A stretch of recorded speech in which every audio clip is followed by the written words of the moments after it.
fall just seems like the right time to decide on and stick to your healthy habits. So I'm going to be taking you through 8 of my fall healthy habits that I've implemented for this season.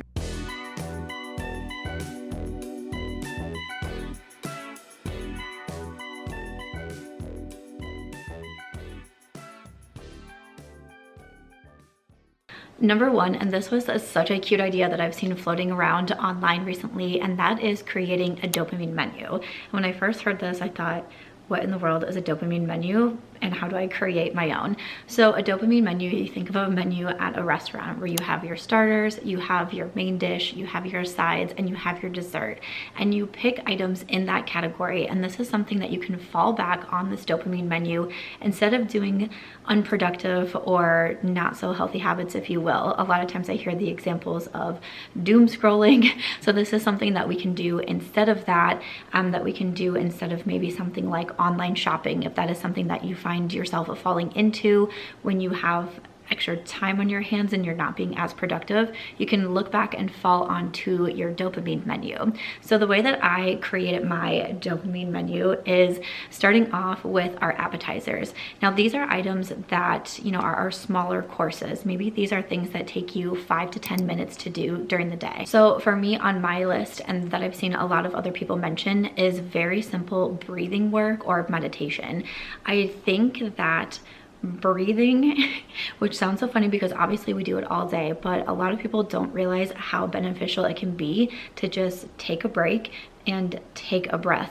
I am someone who I can find myself throughout the day noticing that I don't do deep breathing. I'm someone who loves to walk. I'm going to be talking about walking when I get to my mains, but there are so many times on my walk that I walk for 30 minutes and I think, did I take a breath? And I'm talking about a big deep breath. So a lot of times, like when I'm walking in the morning, I'm trying to watch the sunrise and do breathing exercises. And again, if I'm walking at night and I'm walking with the sunset, I'm trying to do these breathing exercises.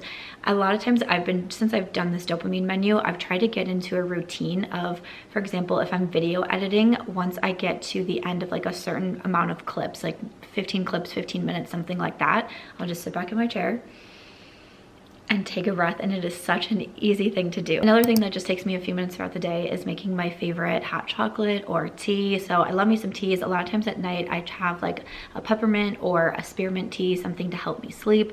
In the mornings, sometimes I go for hot chocolate, or sometimes I go for something that might give me a little bit more energy. I'm also a really big fan of mushroom supplements. So a lot of times I will put these both into my teas and my hot chocolate. Like at night, I will put in something that has reishi that helps support relaxation.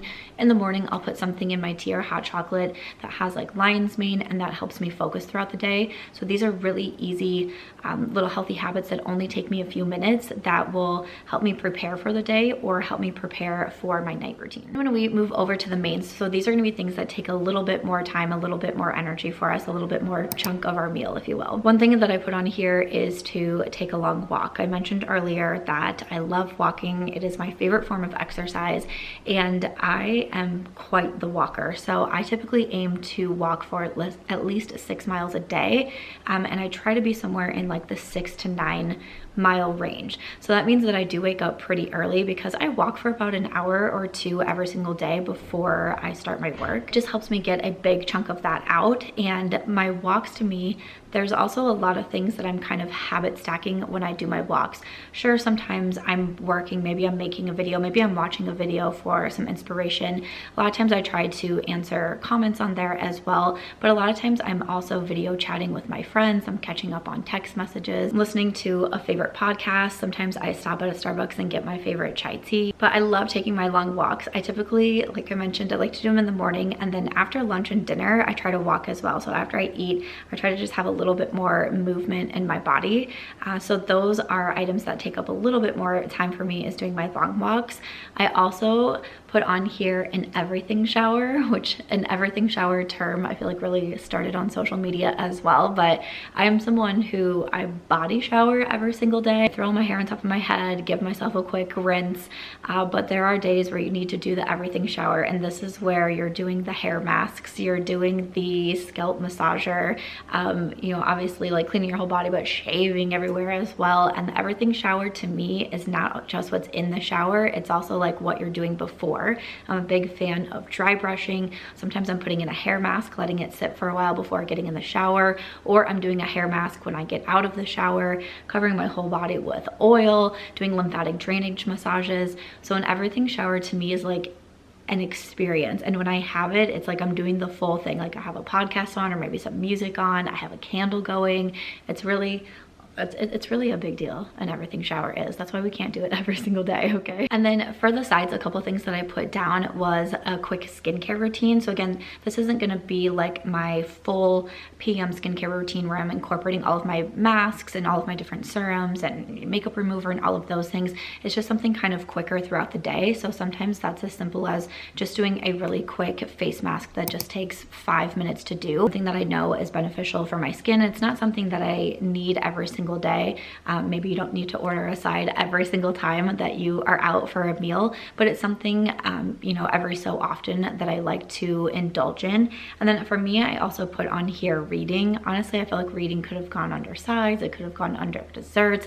I decided to put it under sides, but reading, and especially I'm someone who loves reading and I could read all day long, but there's these certain moments where I really want to feel like super cozy. I want to be in like my cozy reading nook. I want to have a good blanket with me. Maybe I want my tea or my hot chocolate next to me. And that's kind of what I mean when I put it under the sides like this, because it's very simple for me to especially grab like my Kindle and just read a couple of pages, but I want to really like set them. Maybe I got like a candle going on or something along those lines. So that's kind of what I'm thinking when I'm falling back on my dopamine menu and I'm like, okay, I don't want to doom scroll. I don't want to get caught in just endless videos that I'm watching and I'm not doing anything productive. What can I do? Oh, I can carve out, you know, a half hour of my day and have this little cozy reading session. And then lastly, we have dessert. So this is kind of like your indulgence, right? Again, you don't need this every single time. It's not something that you have to do every single day, but what are some things that you like to indulge in? And for me, I always think it's really important when we talk about healthy habits that it doesn't have to be fully 100%. Like you're doing the most, you're doing it all, you're getting everything done, you're doing it all right. Like even though I talk about, you know, there are some things that maybe don't make us as productive or aren't as beneficial for us, we have to have the things that bring us joy as well, right? So what does that look like for everyone? So for me, one thing that I put down is I really enjoy watching YouTube videos, and especially ones that inspire me. So I love to watch content on healthy habits, just like this video is. I love to watch like morning routines, night routines. I love to watch videos about like cleaning homes, because organization and being clutter-free is something that's really important to me and something that I've strived to do for a really long time.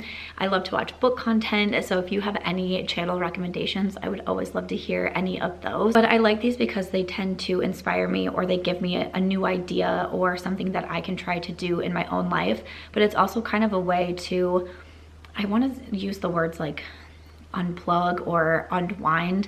So even though it's something that it's like, oh, maybe I'm still learning a healthy habit or a tip to keep my home clean, something along those lines, it's still kind of like chill time, zone out time, but it's a little bit different from being on my phone and just mindlessly scrolling past like so much short form content. It's really the long form content that I try to be watching during this time. And then another thing that I put on here was doing my makeup. So just having a time where I can sit and enjoy the process of doing my makeup, and I'm not feeling rushed and I'm not doing a bunch of things all at one time. I do also have another YouTube channel which is beauty focused, and a lot of times I do get ready with me videos, or I'm filming short form clips, trying an eyeshadow palette, trying a foundation, doing a lip combo, something along those lines.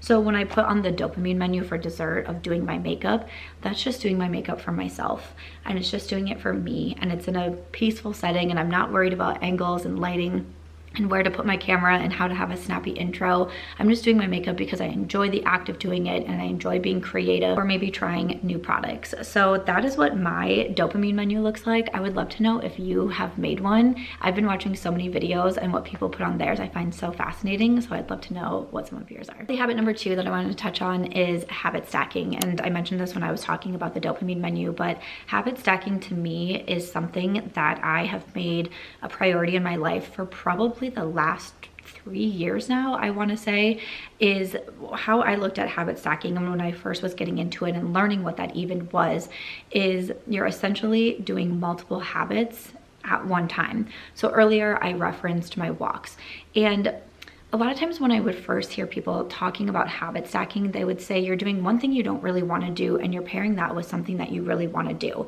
And it makes you want to do the thing you don't want to do because you know you're going to pair it with the thing you want to do.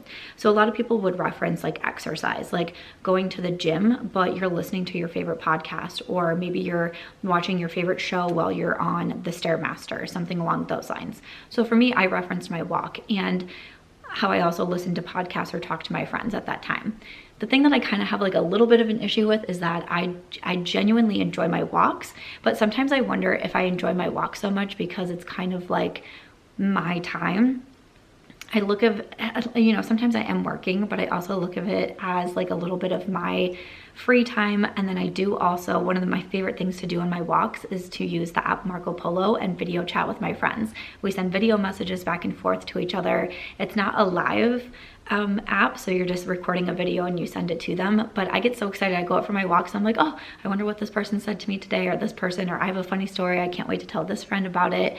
So I always look forward to my walks for that reason.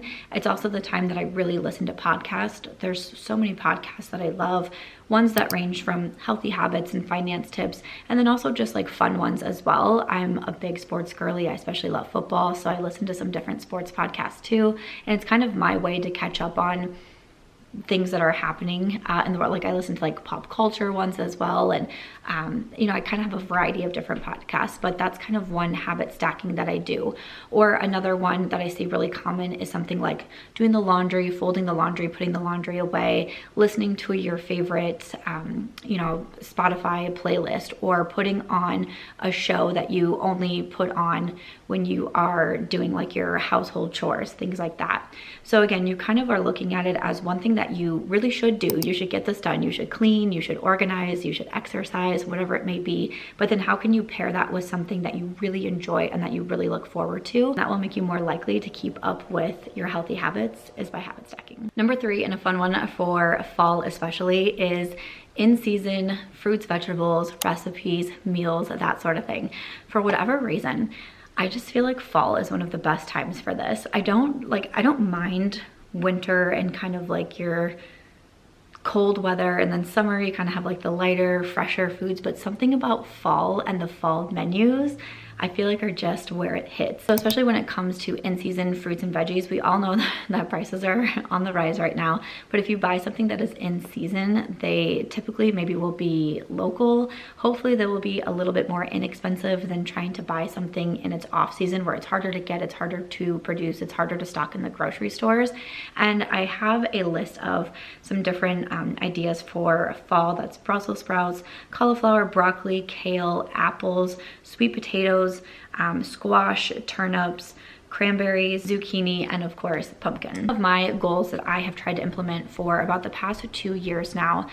2 years ago I was diagnosed with adrenal PCOS, and one of the things when I was working with my doctor of what I can do to get a handle on my symptoms, to give a rundown of those quickly, I very rapidly gained 30 pounds. In about 3 months I had gained 30 pounds. I was extremely bloated all of the time, but I also just I felt like an underlying sense of sickness all of the time. And even though I was gaining weight and I was bloated, I really couldn't eat because I was nauseous and just my stomach hurt all of the time, and it was so hard and distended, and I did not know what was going on. And when I got my adrenal PCOS diagnosis, one of the main things that she said to me was, along with lifestyle changes, diet changes were going to be really important as well. And that's when I really took it upon myself to learn more about nutrition and to try to make more meals at home. And now for me, one of the most fun things to do is to find recipes that I feel like I'm really going to enjoy and make them at home. And one of my favorite things to do as well is to have quality time with my friends. And one thing that we love to do is we love to all come together and make dinners together, enjoy dinner together, and we like to do that more than going out. Again, prices are so expensive right now, and if we can take time and we all can kind of contribute to grabbing something here or there from the grocery store, we can come together and we can make meals together. And that to me is so fun. So recently we actually made a chicken and dumpling soup. The day that I'm filming, it's actually, I had the leftovers for lunch today, but it had the sweet potatoes in it, had peas and broccoli in it, chicken, we made these dumplings. And of course, soup to me just screams fall, but the chicken and dumplings, it just felt like very fall inspired. The other night we made chicken thighs and we had like rosemary seasoning on them. Again, we made some sweet potatoes, and the different spices that we used, including like some cinnamon, it just like, I took a bite and was like, this tastes like fall. So anything like that I think is so fun. And again, I mentioned earlier, I love to be looking at recipes, and of course I love to look at my healthy recipes, but I found one recently for this like air fryer s'mores dip, and I can't get that one out of my mind. Listen, it's all about balance. Healthy habits doesn't mean going 100% in one way. You have to have your balance, but that is definitely a recipe that I want to try as well. But it comes to when you're looking at your grocery list and what you can implement. Obviously, eating more fruits and veggies are just good for you anyways, but especially if they are in season, it just, to me, it kind of makes me more excited to plan meals at home and make meals at home if I feel like we have this sort of like cozy theme going on with them. Number 4 is a social media cleanse or social media detox. This is something that I really tried to implement in fall because I had a very busy summer. I had a very fun summer. I was personally doing a ton of traveling. I was able to go to places like Iceland and Italy, and was such an amazing summer, but I definitely started to feel a little bit of social media burnout. So my full-time career is a social media influencer, which means I am on my phone all of the time. And of course I can always say things like, well, I'm working, I'm catching up on comments, I'm doing market research, I'm seeing what's going on right now, what's trending, what videos I should be making, what thumbnails are looking like. So I can be on my phone quite literally all day and all night, but there are times where I really start to feel fatigued. And not only do I feel fatigued mentally, I feel fatigued physically of being like this all day long. Even sometimes when I walk, like I say, like sometimes I'll be answering comments, but I'm like this on my phone, and I'm like, okay, put your head up, like listen to a podcast, stretch your shoulders, push your shoulders back, because being like this on your phone all day long is not good for you either. So one thing that I decided to do, and I have this report on my phone that will tell me you used your phone for 1 hour more than you usually do last week, for 2 hours more. And I started to see those numbers constantly climbing, and I was like, okay, what can you do? And for me, I would love to get anyone's feedback on this, because I just did something really small where I tried to take my Saturday to be my social media detox day. Now for me, that means not posting anywhere online. Again, being an influencer is my full-time career, and I typically post on all of my active platforms every single day. So I either post a full-length YouTube video every single day. If I don't post a full-length YouTube video, I will post a short, and maybe even 2 to 3 shorts a day if I don't do a long-form video. And then I will also post at least once a day on Instagram. Sometimes I post twice a day on Instagram. I will also post at least every single day on TikTok, sometimes up to 3 times a day, sometimes even up to 6 times a day, because TikTok is just so short. It just kind of feels like you can just pump out videos over there. So I'm posting all day long. And you might think, okay, posting like not that big of a deal, but what happens when I post content is that I'm looking at the comments and I'm trying to respond to the comments on Instagram. If I'm getting DMs about a product that I'm using, I'm trying to answer those comments as well. So my cycle during the day is I'm not only posting, but then I'm responding and reacting to how people are responding and reacting to the content that I'm posting. And it's just kind of like this wheel that keeps going. So I'm like, if I can have one day where I don't post anything at all, it automatically makes me feel like I don't need to be on my phone as much, because I don't need to be looking at the comments, I don't need to be responding, I don't need to be answering questions that might be coming through. And I have noticed since doing that at the start of fall that I have really taken that Saturday to not be on my phone just as much in general, because it also somehow makes me like not want to scroll as much either. And I just have started to take just that one day to kind of step away from my phone, step away from social media, be more present with my friends, and do other things. Go fall back onto my dopamine menu, go for my walks, go for a hike, enjoy my skincare routine, clean my home, whatever it may be. So social media cleanse for me is great on a weekly basis. Number 5, this is something that if I do this style of video every season, which I hope to do, this is a reminder that I want to put in for every single time. And it's I'm going to use it as a healthy habit, but it is health reminders, health checkups. Take a look. Have you been needing to schedule an appointment for an eye exam and you've been putting it off? Needing to schedule an appointment for a mammogram and you've been putting it off? Do you have like a follow-up appointment that you were supposed to schedule and you canceled it and you've been meaning to reschedule it and you haven't done it? Take a look.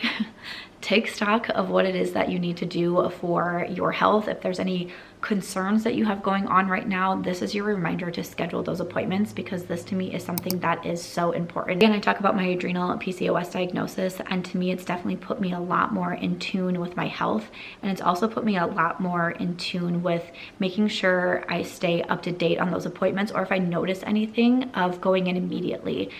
It was around this time last year I was doing a breast self-exam in my shower and I noticed a lump in my breast.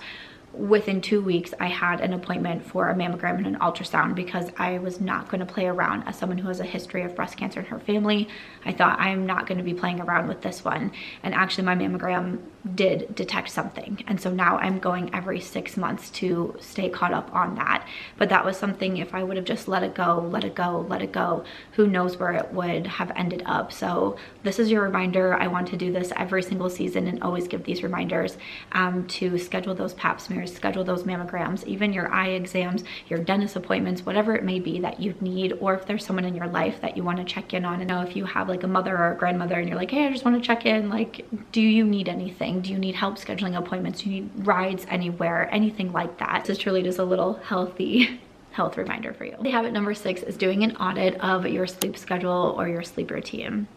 I'm a big fan of sleep and having a really solid night routine, which I also think helped with my sleep schedule. So again, I go back to my PCOS diagnosis. This is really what kind of kickstarted a lot of change in my life and a lot of change for the better. But one thing that my doctor told me as well was, because I have adrenal PCOS, my symptoms are brought on by stress.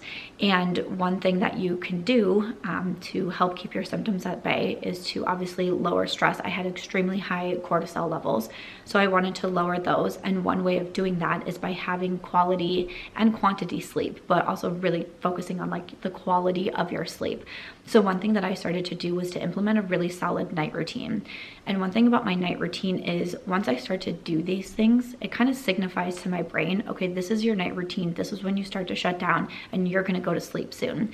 Instead of being go all throughout the day up until the time I go to sleep, and then I expect my body to just, the moment that I hit the bed, it's like I'm preparing myself for that. Kind of similar to my morning routine. I don't just wake up and jump into the office and start work. I do my skincare, I take my vitamins, I'll have breakfast, I go for my walk, and then I start my actual day and get into my work day. And that's kind of how I think of as my night routine. I don't just jump into bed and expect to fall asleep. I have steps that lead up to that. For me, always the thing is, I have candles in my, I have candles in my office, I have candles in my living room, but I have a candle in my bedroom, and I only light that. At my night routine, and that is kind of what starts it. So even if it's like a Saturday afternoon and I'm cleaning my apartment and I'm in my bedroom, I do not light that bedroom candle, because that is my night routine candle. I'll light the candle in the living room, I will not light the candle in my bedroom. So it's different things like this, and then doing my skincare, making a tea or one of the Sleepy Girl mocktails, something along those lines. I love to do my journaling at bed, and I love to take away blue light. Try being on my phone less, not reading like on my Kindle. I like to read my physical books at bed, even though it's not necessarily a blue light, but anything with like light or anything like that, I try to stay away from that. I like to take my reishi, my magnesium, anything that's gonna help promote relaxation and sleep. But this is a great time to look at your sleep routine and see the quality and quantity of sleep that you're getting. Another thing that really helped for me was to stop watching TV at night and listen to sometimes I listen to like sleep meditations or things like that. So I just kind of have it in my subconscious while I'm sleeping. Sometimes I listen to the music, like the sound waves. I can't think of what it is, like the 487Z sound waves or something like that. And that just helps put me to sleep as well. But looking at your sleep routines is so important. Number 7 is also updating your skincare routines. And I just feel like at the start of new seasons, it's like a fresh reset, right? So it's a good time to look at how has your sleep schedule been. It's a good time to look at how has your fitness schedule been? How has your diet been? What changes could you make there? But also when it comes to something like skincare, makeup, it's a good reminder to clean your makeup brushes. I think that you should be cleaning your makeup brushes more than on a seasonal basis, but we're just gonna throw that one out there as well. Again, it's a good time to kind of look at that because maybe your skin has changed a little bit. Maybe going from summer to fall, you're going to want to have implement different products into your routine. So the start of a new season is a great time for that. Maybe there's a new mask you wanna try. Maybe you wanna get into a routine of retinol. Maybe you can start to scale back a little bit on the SPF because you're not outside as much. I don't know, something along those lines. But I think this is a great time to look at your skincare. You could look at your makeup. Is there anything in your makeup routine that you want to switch up? Clean those makeup brushes. Maybe you want to redo, if you have kind of like an everyday makeup bag, this can just be kind of fun. And again, kind of going back to the dopamine menu is to take everything out of your makeup bag and think, okay, right now I'm really feeling more like browns and oranges, and putting an eyeshadow palette in that signifies that. Or, you know, it's not summer super hot anymore. I want a little bit more coverage than a skin tint, and maybe putting in a medium or a full coverage of foundation. Switching out your mascaras. Mascaras are a very quickly expired product. So maybe switching out a mascara, buying your favorite mascara again, or trying a new one along those lines. So skincare, cleanliness, makeup, it's a great time to look at these routines as well. Number 8 is, I don't know if I would necessarily call this a healthy habit, but it's just kind of a reminder that I wanted to throw out and that I wanted to end the video with. And I heard someone say this in a podcast. I've heard it repeated several times over. I'm honestly not sure who was the first one to say this. I'm pretty sure it's written in like Atomic Habits as well. But it is, discipline is more important or more beneficial than motivation. And what that means is some days you are simply not motivated to do your healthy habits. Some days you're not motivated to exercise. Some days you're not motivated to make your own food. But the discipline that you can find yourself on when you create healthy habits and you stick to them and you habit stack and you get into this routine and you look forward to these healthy habits and you see how they improve your life and change your life for the better, that is when you start to be disciplined versus always relying on motivation. Because some days you're not going to feel good. Some days you're going to be drained. Some days you're going to feel fatigued. Some days your mom, your neighbor, your friend, your brother, someone is going to need help and the attention away from you. But if you have built this solid routine of these healthy habits, you are going to be able to fall back on that because your body and your mind, you are now disciplined to do those things. And I think that's something that's really important to look at, because there's so many days where I say like, oh, I am not motivated to do this. Or I hear my friends say, I am not motivated to do this right now. But because you have been able to put yourself into such a good routine, your body and your mind is going to be disciplined to still continue on with those healthy habits. Maybe you're not going to do 8 of your healthy habits in one day. Maybe you're going to do 2 because it's been a rough day for you, but you're still going to fall back on that. So that's why I think these routines and these habits are so important to stick to, even through the good times and the bad, because you're going to be more disciplined, and that's going to get you farther. I personally do think will get you farther than your motivation and relying solely on your motivation. So that is just one thing that I wanted to share as we wrap up this video. But I hope you enjoyed seeing 8 of my healthy habits and tips that I have been implementing for fall. What have you been doing this season? Would you want to see this for the winter version? Let me know, and thanks for watching. Bye.